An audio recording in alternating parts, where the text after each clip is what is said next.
Alright, this is a video about the Peterson step up, an exercise that I see done quite often, and I just wanted to share some personal observations how this exercise is generally executed, and some things that could go wrong that I've never seen addressed in any video online that defeat the purpose of the exercise.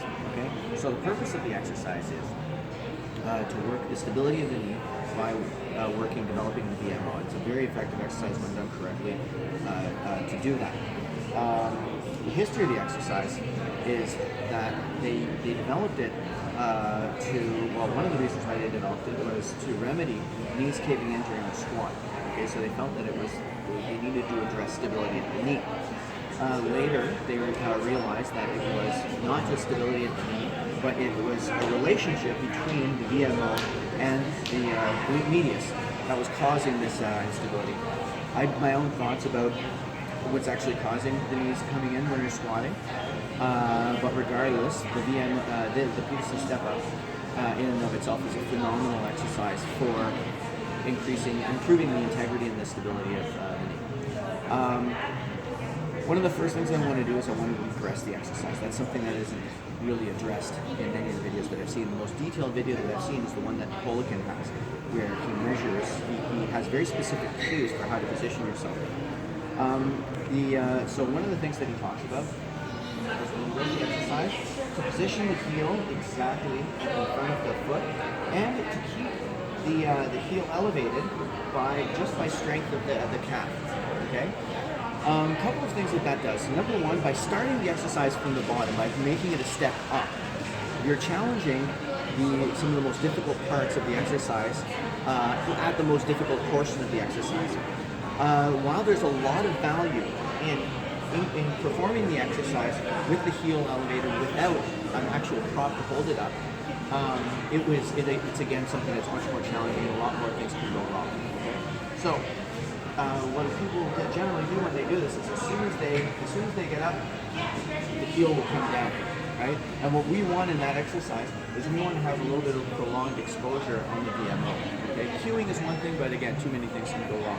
So one of the things that I do, actually, can you pause?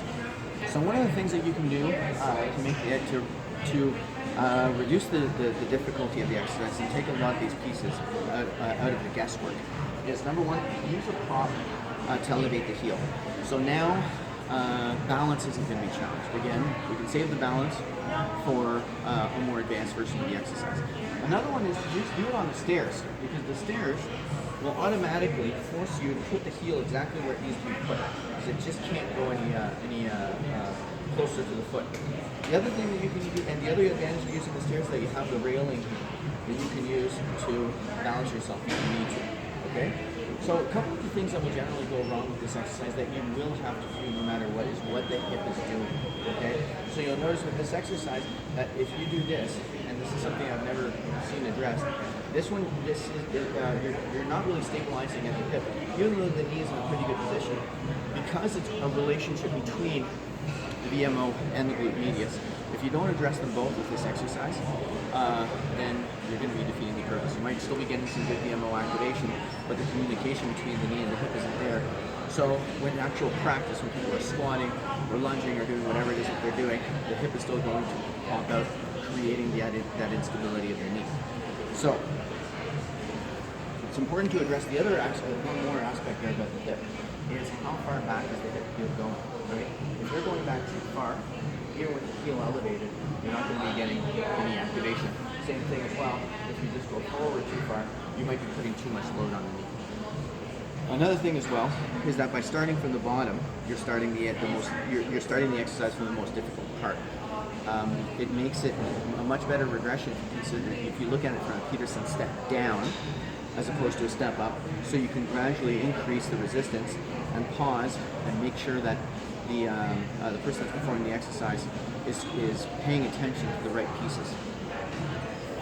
So from here, using the railing as a guide, making sure that the hips are staying relatively horizontal, turning the foot out about 10 to 15 degrees as Peterson advocates, which is going to increase the activity of the VMO, and then pausing just short of where it is that they feel pain, or just short of where it is that they feel like they're going to lose stability, right? They can hang out in this position, pausing here, bringing attention to the activity of the VMO, the activity of the glute, and then from there coming back up, and in that top position, again, emphasizing activity of the VMO, emphasizing activity of the glute. Again, going down into position.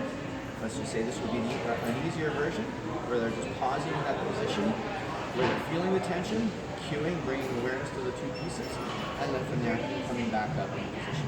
As they get better in that exercise, of course, they can increase the depth, okay? But for most people, I find that the depth of one stair, done properly, is going to get a lot of the preliminary work of the VMO done. Once they've done that, once they're able to get their heel down to the stairs, then at that point, you can progress to a more elevated version, a loaded version, and even one in which they're not using the prop for the heel at all, so that they actually have to add some complexity and add some balance work into it as well.